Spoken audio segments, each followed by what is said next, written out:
Attends, je vais tout de suite. On va afficher ce Facebook. Partie de celui-là. Super. OK. Donc, hop là, on est bien connecté. Voilà.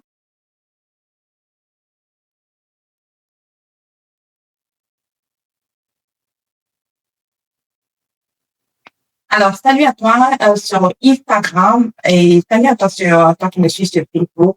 Aujourd'hui, je t'embarque dans une aventure sur 7 jours. OK? 7 jours, on va se voir tous les jours à la même heure pour te parler de ton énergie, de ta vitalité. Je, je souhaite vraiment que après ces 7 jours, que tu sois capable toi-même de prendre ta santé et ton bien-être en main. Et même si tu n'y arrives pas, ce n'est pas grave, tu peux toujours te faire accompagner. D'accord? Alors, aujourd'hui, c'est le jour 1 de mon challenge 7 jours pour booster ton énergie et ta vitalité. Pourquoi ce thème? Parce que tout simplement, on est actuellement au mois de mars et tu vois que on est dans une période de changement de saison. Ok, on est en train de changer de saison, on est en train de partir de l'hiver pour entrer dans le comment on appelle ça, ok, le feeling dans le printemps.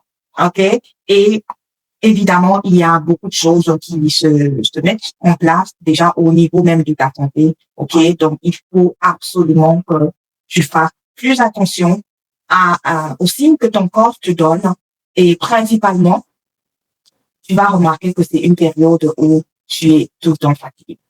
Hein? Est-ce que tu as remarqué ça? Est-ce que tu as remarqué que tu es tout le temps fatigué? Il y a plusieurs parmi vous qui, lorsque vous vous levez déjà le matin, vous avez l'impression que c'est comme si vous avez eu un match de foot dans la nuit, quoi. Donc, vous vous levez, vous êtes carrément fatigué. Vous êtes extrêmement fatigué. Et c'est tout à fait normal parce que on est dans une période de changement de saison. Et qui dit changement de saison dit aussi un changement interne, ok? Tu sais que le changement de saison, quand on passe de l'hiver pour le printemps, il y a déjà un changement au niveau de la lumière. La lumière et l'horloge biologique. Tu vois? Donc, parce qu'en fait, notre corps, il fonctionne avec une horloge interne, hein, qui est justement fortement influencée par la lumière du jour. Donc, tu es passé de l'hiver où la nuit tombait très vite pour maintenant entrer dans le printemps où le jour va vite se lever. Donc, les jours commencent à être un peu plus longs que les nuits. Donc, ça veut dire quoi? Ça veut dire que quand les saisons changent, déjà, il y a la durée de l'ensoleillement, donc la durée du soleil, de l'exposition au soleil qui va varier. Il y a aussi l'heure du lever, ok, l'heure du lever et l'heure du coucher du soleil qui change. Et également, super important, notre production d'hormones va s'ajuster pendant cette période. Alors, les deux hormones principales qui sont concernées ici, c'est d'abord la mélatonine. La mélatonine qui est l'hormone du sommeil, hein, ok? Et ensuite la sérotonine. Et la sérotonine, c'est ton hormone du bien-être et de l'énergie. Tu vois? Donc, ces deux énergies sont capitales, si tu veux, ces deux hormones sont capitales pour notre énergie et principalement la sérotonine. Alors, pendant cette phase d'adaptation, ok, cette phase de transition, certaines personnes vont ressentir de la fatigue, ok? Certaines personnes vont ressentir également une baisse d'énergie, une perturbation même au niveau du sommeil et surtout on note une baisse de la motivation. Je ne sais pas pour toi, mais franchement, si je n'étais pas, comment dire, enseignée, si je n'avais pas la connaissance, ok, c'est que je pense que mon niveau de motivation serait actuellement à zéro, quoi. Ok, mais quand on a la connaissance, on sait comment gérer ces phases-là. Alors, tu vas voir aussi que pendant cette période, je te parle de vite fait comme ça des origines, si tu veux pas des origines, je veux dire, qu'est-ce qui peut entraîner cette fatigue chronique que tu ressens actuellement pendant cette période. Ok? Donc, on a parlé du changement de saison. Et pendant ce changement de saison, il y a aussi le changement de température.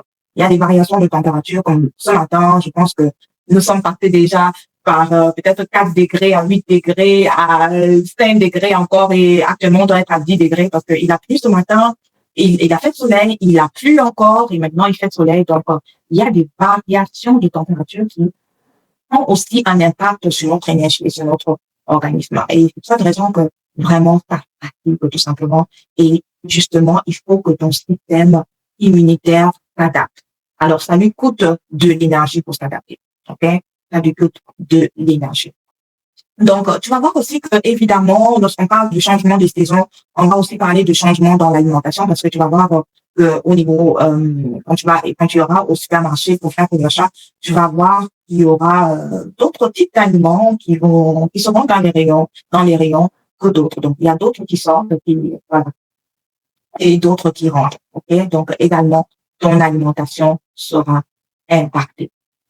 Donc, déjà, pour d'entrée de jeu, j'essaye d'expliquer ta fatigue par rapport à ce changement de saison.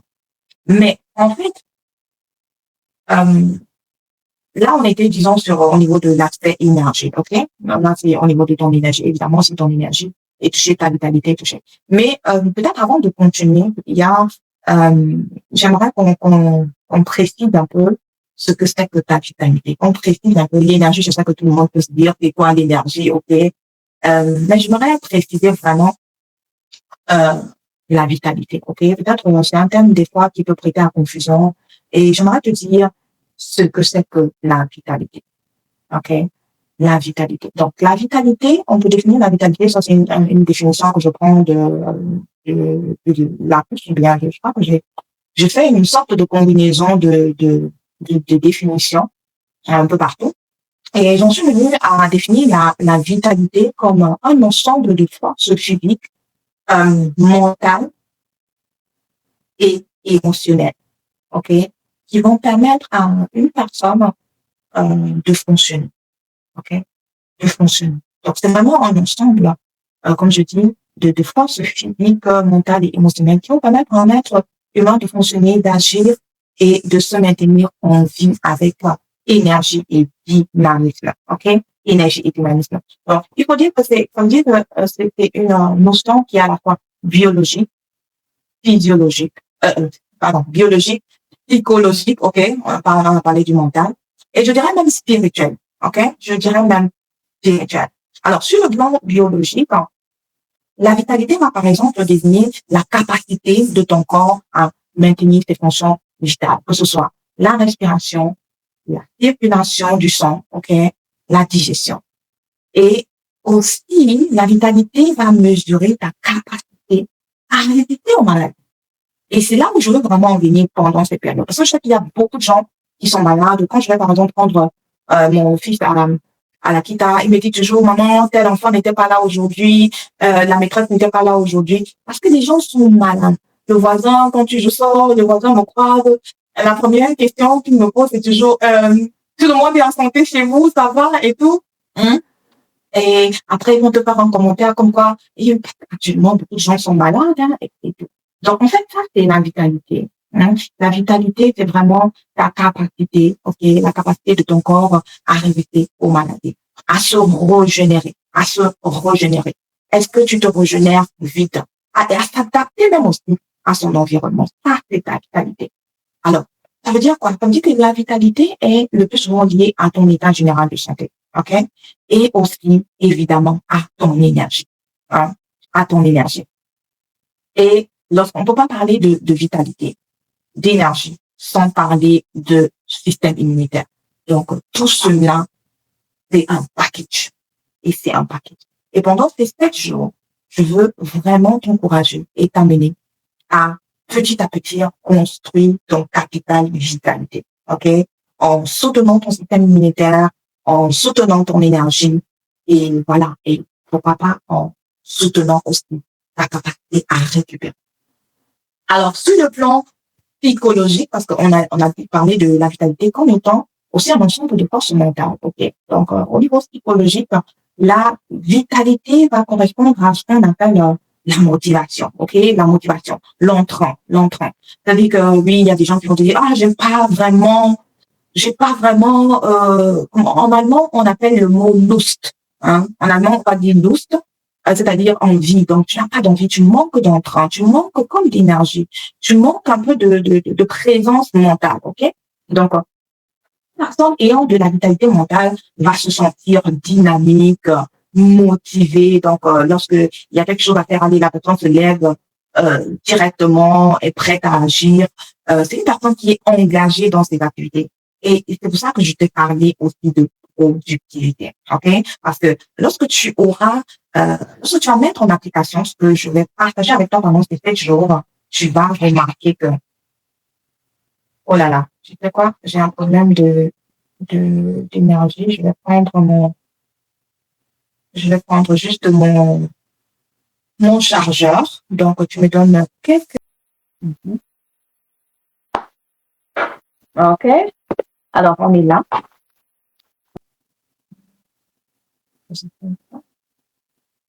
Super. OK. Donc, allez, on parlait de vitalité. Et puis, j'étais en train d'expliquer que la vitalité ne marche pas sans l'énergie. OK. Et ne marche pas sans ton système immunitaire. OK. L'immunité. Et donc, je dirais que c'est un package en ensemble. Et tout cela doit marcher ensemble. OK. Et on est en train de parler du plan psychologique, justement, la vitalité sur le plan psychologique, qui est en fait, si tu veux, un état de motivation, un état où les personnes sont dynamiques. Donc, lorsque tu remarques quelqu'un qui a de l'énergie, qui a de l'entrain, qui est dynamique, qui est engagé dans ses activités, là, tu vois que c'est une personne qui a de l'énergie vitale, ok, qui a de la vitalité. Et j'aimerais vraiment pendant ces 7 jours te conduire à ce niveau-là, au niveau de quelqu'un qui est productif, ok, productif dans ses activités, qui est capable de rebondir face aux difficultés, ok. Et sur le plan spirituel, je pense que ça, je vais partager uniquement avec les personnes qui sont dans le groupe WhatsApp fait pour ce challenge. Donc, tu peux toujours rejoindre le groupe parce que dans ce groupe, je partage des choses je vais partager certaines choses spirituelles dans ce groupe. OK? Donc, si tu veux avoir plus d'astuces spirituelles concernant ton énergie et ta vitalité, rejoins tout simplement le groupe. OK? Alors, je vais te dire maintenant, pourquoi est-ce que ton corps manque d'énergie? Pourquoi est-ce que tu es fatigué? Mis à part le changement de saison dont on a abordé tout à l'heure, il se trouve que la fatigue, principalement, vient des toxines que tu as accumulées dans ton corps pendant des années. Est-ce que tu me suis et tu es quelqu'un qui te détoxifie chaque année? Oui, je sais. Je sais que tu vas me dire que oui, mais moi, je bois toujours mes thés détox. J'ai des thés détox, je prends du matcha, tout ce qu'on connaît actuellement de naturel. C'est bien. OK? C'est bien. Mais j'ai mieux. J'ai quelque chose de meilleur pour toi. Et pendant ces 7 jours, je vais te montrer et toi-même tu vas analyser et voir si ça vaut le coup d'essayer autre chose. OK? Alors, on a les toxines qui sont vraiment une véritable cause de fatigue. OK? Autre chose, c'est l'hydratation. Alors, si tu me suis, tu sais que je te parle toujours d'hydratation sur mes pages, que ce soit sur Facebook, sur Instagram, sur TikTok, je te parle d'hydratation. Hydratation ne veut pas dire que tu bois euh, euh, que tu ne bois pas suffisamment d'eau, ok? Hydratation ici ne veut pas dire que tu ne bois pas suffisamment d'eau. C'est-à-dire que là, il peut se trouver que tu ne boives pas effectivement suffisamment d'eau, mais je vais te dire que je connais beaucoup de gens, j'ai rencontré beaucoup de gens, j'ai accompagné beaucoup de gens qui buvaient justement les quantités qu'il faut. Tu sais, quand tu es une personne adulte, tu dois boire au minimum 30 millilitres 30 millilitres d'eau par kilogramme. OK? 30 millilitres d'eau par kilogramme. Donc, il y a des gens qui boivent plus que ça, mais ils sont toujours déshydratés. Est-ce que ça fait sens? En pratique, ça fait pas sens, n'est-ce pas? Mais je veux te dire que dans l'hydratation, il faut savoir quels sont les minéraux. que tu as dans une telle eau. Il faut savoir quel est le potentiel d'oxydoréduction de cette eau. Il faut savoir si c'est une eau qui est vivante ou si c'est une eau morte. OK? J'aurai l'occasion demain, ne manque pas, le jour 2, parce que je vais faire une petite expérimentation où je vais te montrer la différence entre une eau morte et une eau vivante. Alors, on va parler d'hydratation qui est aussi une conséquence de la fatigue, OK? Une cause de la fatigue, je dirais. Évidemment aussi la digestion. Il y a beaucoup de gens, après avoir mangé, ils sont fatigués. Ils sont fatigués parce qu'ils n'arrivent pas à digérer. Ils ont mangé peut-être à 13 heures, mais ils se sentent tellement lourds parce que, voilà, la digestion ne fonctionne pas bien. La digestion est aussi, il faut dire que c'est un métabolisme qui consomme beaucoup d'énergie. OK? Alors, je vais m'arrêter juste une minute pour ouvrir un bâtiment. Donc, parler de la digestion, et je sais que la digestion, déjà, te consomme de l'énergie. OK? C'est un métabolisme, forcément, qui te consomme de l'énergie qui était déjà emmagasinée dans ton corps. Donc, il faut que tu recharges cette énergie-là. Il faudrait que tu recharges. Alors, voilà les 3 principales choses en dehors du changement de saison que je tenais à partager avec toi pour te dire que ce sont des choses qui te prennent de l'énergie, d'accord? Et il faudrait que tu sois conscient, que tu sois suffisamment consciente de cela pour prendre des décisions. Alors, on va parler de toxines, OK? On va toucher où ça fait un peu mal, OK? On va parler de toxines, hein? Qu'on vive en Europe ou en Afrique, partout où il y a de la vie, OK? Il y a des industries, il y a la pollution. Donc, il faut tenir compte de ça et il faut vraiment, vraiment, si on est soucieux de son bien-être, si on est soucieux de sa santé, il faut prendre des résolutions. Alors, d'où viennent les toxines dans notre corps? La première chose, c'est évidemment l'alimentation industrielle. L'alimentation industrielle, pourquoi? Parce que le problème, c'est qu'on a des aliments transformés. Les aliments sont transformés et même ultra transformés. OK? On a des aliments transformés, ultra transformés, qui contiennent des additifs, qui contiennent des conservateurs. OK. Des conservateurs, qui contiennent même des pesticides et du sucre raffiné. OK? Vraiment, je suis contre le sucre raffiné. Je suis une militante, militante anti-sucre raffiné. Je suis désolée, hein. Parce que c'est toutes ces choses-là qui vont encrasser ton organisme. Ça, c'est la première chose. La deuxième chose, on va parler aussi de l'air pollué par les produits chimiques. OK? L'air pollué. Alors, on a un environnement, par exemple, ici en Allemagne, avec tellement d'industries. Ici, on a toujours des polluants, des métaux lourds et des toxines qui vont se retrouver dans l'air, qui vont se retrouver qui vont se retrouver des fois dans notre appareil respiratoire et se retrouver même jusque dans le sang. OK? Alors, une mauvaise nouvelle pour toi, en tout cas pour nous les êtres vivants, c'est que le stress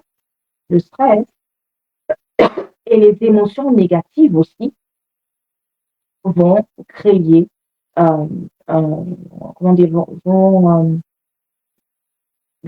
augmenter le taux d'acidicité de l'organisme. OK?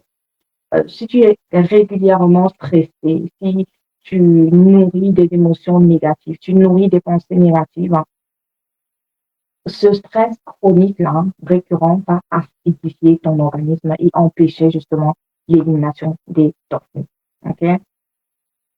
Et il faut savoir que ça cause aussi, comment dire, ça diminue aussi l'efficacité du foie. OK? Donc, le foie ne travaille plus comme il faut. Les reins ne travaillent plus réellement comme cela se devrait.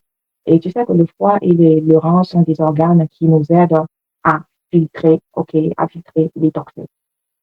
La quatrième chose, c'est aussi les médicaments. Donc, ceux qui prennent beaucoup de médicaments ou bien d'hormones, donc dans les médicaments et dans les hormones, on a par exemple des substances, OK, qui sont vraiment difficiles à éliminer par le foie, que ce soit voilà, les antibiotiques. C'est pour ça que je privilégie toujours les antibiotiques naturels.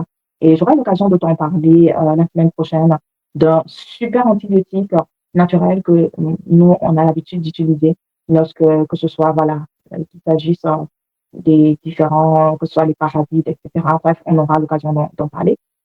Donc, dans certains médicaments aussi, comme par exemple les anti-inflammatoires ou bien les contraceptifs hormonaux, il y a ces substances-là qui sont vraiment difficiles à éliminer.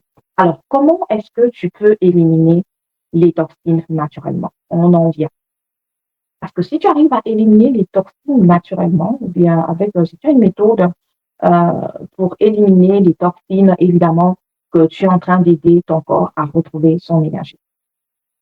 La première chose que je recommande que tu peux faire, c'est que tu privilégies une alimentation naturelle. OK? Fais tout pour privilégier une alimentation naturelle. Oui, tu vas me dire, oui, mais ça coûte cher, le bio coûte cher, etc. Essaye de voir si peut-être tu ne peux pas diminuer certaines choses pour acheter ce qui est naturel. OK? Moi, chez moi, par exemple, je préfère acheter juste un peu de viande, mais de la bonne qualité, de la viande bio, que d'acheter beaucoup de poulet congelé, etc., en grande quantité, ou bien que d'acheter, qu'est-ce que je peux même dire, d'autres choses en grande quantité, ok? Donc, je préfère vraiment investir dans peu de viande, mais de bonne qualité, que d'investir dans beaucoup, ok? Une grosse quantité, mais de mauvaise qualité, ok? Alors, ça, c'est une des choses.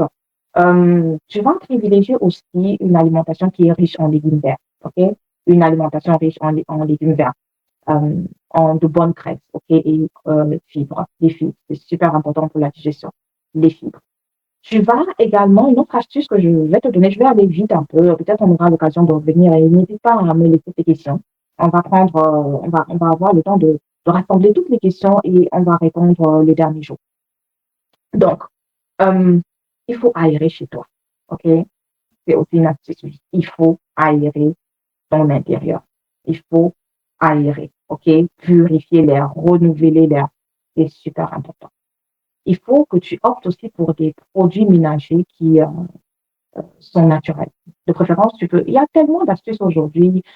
Tu peux toi-même faire, par exemple, un vaporisateur à partir du citron, tu vois, ou à partir du vinaigre.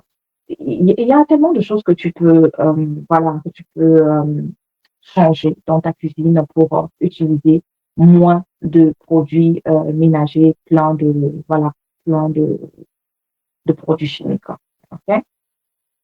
Une autre chose aussi que tu peux faire, donc que tu peux t'exercer à faire, c'est de pratiquer vraiment la respiration profonde. Vraiment, ça aide. OK, ça aide. C'est pas seulement vraiment les choses qu'on dit pour dire. Mais est-ce que tu as déjà remarqué que des fois, tu peux te retrouver dans une situation où tu es stressé et tu prends juste un coup pour respirer.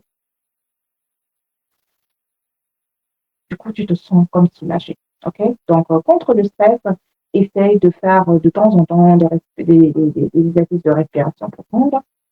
Une autre astuce aussi que je peux partager avec toi, c'est vraiment une astuce que, franchement, tout le monde devrait la pratiquer. Est-ce que tu veux savoir c'est quoi ça? Je crois que de temps en temps, tu le fais, juste peut-être quand tu es fatigué, mais je veux t'inviter vraiment à le faire régulièrement. OK? Parce que tous les jours, tu es en contact avec les toxines. Tous les jours, tu es en contact avec un environnement qui n'est pas sain. Alors, quand tu rentres chez toi, 1 heure avant ton coucher, prends ton magnésium. OK? Prends du magnésium. On va revenir là-dessus. Alors, autre chose que tu peux faire pour éliminer les toxines naturellement, c'est de consommer les aliments détoxifiants. Je crois que beaucoup le font parce qu'il y a tellement d'offres de produits détoxifiants, d'aliments détoxifiants pour le foie, que ce soit le curcuma, on va te donner des recettes au curcuma, des recettes au citron, à l'artichaut, il y en a tellement. Donc, concentre-toi, tu prends même 3 semaines, ok, 3 semaines, 21 jours. Parce que ça ne sert à rien de faire des trucs de 3 jours et puis après le 4e jour, tu te fais un bon repas. Ça veut dire que c'est comme si tu fais le rattrapage, quoi. Tu fais le rattrapage, ok? Donc, ça ne sert à rien. Prends 21 jours, ok? 21 jours où tu te fais réellement une bonne cure de détox naturelle, ok? Aussi, une autre astuce que tu dois tenir compte, quel que soit l'endroit où tu te trouves, tu dois faire l'effort de boire une eau filtrée. Tu dois faire l'effort de boire une eau filtrée. Alors, si tu es en Europe, Sur mon site e-commerce, je propose un très bon filtre de la marque Philips. Je me permets de faire la publicité, si tu me le permets. C'est un très bon filtre, en tout cas, que tu peux utiliser vraiment pour avoir de l'eau filtrée chaque jour pour toi et ta famille. Super important, OK? Alors, une autre chose que je te recommande si tu veux éliminer les toxines, c'est de boire suffisamment d'eau alcaline, OK? Voilà, pour drainer les toxines vers l'extérieur. L'eau alcaline, on en reparlera parce que c'est ma spécialité, OK? Ma spécialité, c'est l'eau alcaline, c'est l'hydratation. Je vais prendre le temps demain de te parler de l'hydratation, OK? Et on va en parler. On va te montrer les choses, OK? Alors, tu vas aussi éviter tout ce qui peut te stresser, OK? Il faut fuir le stress. OK? Si tu as l'impression que, voilà, il y a un collègue qui ne te fait pas du bien, qui te stresse, ignore-le tout simplement. Ignore-le. Ignore-le. Tant que tu fais le focus sur quelque chose, cette chose-là aura de l'influence sur toi. Donc, commence à ignorer les choses qui créent le stress dans ton environnement. D'accord? Alors, c'est ce que je voulais partager avec toi déjà. Aujourd'hui, j'avais promis justement de te parler pour le premier jour de la fatigue. Pourquoi est-ce que tu es fatigué? OK? Et dans ce live, on a vu que la fatigue euh, est, euh, est, est amplifiée, si tu veux, est amplifiée encore pendant les périodes de changement de saison. On a vu aussi qu'en dehors des périodes de changement de saison, il y a les toxines, il y a la mauvaise hydratation, il y a l'alimentation qui fait en sorte qu'on est fatigué. Mais aussi, je t'ai partagé quelques astuces naturelles que tu peux déjà mettre en pratique voilà, pour rehausser ton énergie. D'accord? Pour que ton énergie ne diminue plus. OK? Pour que ton énergie ne diminue plus. Et vraiment, si tu commences déjà à appliquer ces astuces-là dès aujourd'hui, je suis sûre que d'ici le 7e jour, OK, tu vas sentir que tu es davantage boosté. Donc, ce que je te recommande aujourd'hui, hein, si je peux te donner une recommandation aujourd'hui. Est-ce que tu me permets de te donner une recommandation aujourd'hui? Est-ce que tu es prêt pour booster ton énergie? Est-ce que tu peux me dire ça? Est-ce que tu es prêt? Est-ce que tu es prête pour, euh, pour booster ton énergie? Alors, ce que je vais te recommander de faire aujourd'hui, c'est que tu vas calculer la quantité d'eau que tu dois boire selon ton poids. OK? Selon ton poids. Parce que je t'ai dit que 30 millilitres d'eau pour 1 kilogramme. Donc, tu vas me calculer la quantité de litres d'eau que tu dois boire. Et si c'est 1,5 litre, 2,5 litres, tu vas le boire avec du citron. OK? Je sais que tu n'as pas ce que j'aurais voulu te recommander, tu ne l'as pas, mais on en parlera demain. Donc, dès que tu m'écoutes, on a 15 heures pratiquement, tu vas me chercher cette quantité d'eau dans laquelle tu vas mettre du citron. Et c'est ce que tu vas boire aujourd'hui. OK? Tu vas boire aujourd'hui. La deuxième chose que je vais te recommander de faire aujourd'hui, c'est de ne prendre aucun aliment inflammatoire. Tu vas me supprimer les aliments inflammatoires dans ta cuisine. Et si jamais tu es en chemin, tu es en ville ou tu es à ton lieu de travail, évite de consommer ces aliments. C'est du sucre raffiné. Il s'agit du sucre raffiné. Il s'agit du gluten, d'accord, des produits qui contiennent du gluten. Il s'agit aussi des produits laitiers industriels. Et tu sais, aujourd'hui, il y a de très, très belles alternatives qui sont très, très efficaces. Chez moi, ça fait pratiquement 8 ans, 9 ans, 10 ans pratiquement que nous ne prenons pas de lait de vache et à la place, nous prenons du lait à l'avoine. OK? La troisième chose que tu vas faire, si tu es prêt, tu es prête pour relever ce challenge, c'est que tu vas manger au moins 3 aliments énergisants aujourd'hui. 3 aliments différents. Alors, des fruits frais, que ce soit des fruits frais, des légumes, surtout les légumes verts, OK? Prends l'habitude de manger vert, en fait. Prends l'habitude de manger vert. Récemment, j'ai eu tellement envie de manger tout ce qui est vert je suis allée, je suis allée au supermarché, j'ai pris tout ce que je trouvais de vert. J'ai pris les épinards, j'ai pris, comment tu appelles ça, le brocoli, j'ai pris, il y a une sorte, on appelle ça en allemand, Loftzwiebel, je pense que c'est de l'oignon vert, ok, je sais pas comment on appelle ça en français. Bref, j'ai ramassé tout ce que je pouvais voir de vert au supermarché. Et vraiment, it makes sense, ok? It makes sense. Ça fait la différence. Ça fait la différence. Ça fait vraiment la différence. It makes a difference. Ça fait la différence. Tu vas voir que aussi, le fait de consommer, par exemple, aussi les graines germées, ça va t'aider aussi au niveau de la digestion, ok? Alors, dis-moi, est-ce que c'est 40 minutes, voilà, en principe 30 minutes. J'avais voulu faire 30 minutes, mais on a débordé un peu parce que voilà, j'ai eu à m'arrêter de temps en temps. Donc, dis-moi si ça t'a fait du bien ce premier jour. Je veux venir voir tes commentaires, je veux venir voir tes questions. Donc, n'hésite pas à surtout partager avec moi quelle est la plus grande difficulté que tu ressens actuellement avec ton niveau d'énergie. Est-ce que tu peux me dire ça en commentaire? Quelle est la plus grande difficulté que tu ressens avec ton niveau d'énergie? Et je viendrai te dire et certainement que demain, on va en parler. Alors, je te souhaite un très bel après-midi. Reste bien connecté sur cette page. Abonne-toi parce que selon les statistiques, beaucoup de personnes me suivent, mais ne s'abonnent pas. Je ne sais pas pourquoi, mais ne quitte pas ce live sans t'abonner. OK? Allez, on se retrouve demain. On va parler d'hydratation. C'est mon thème favori et on va se montrer les choses.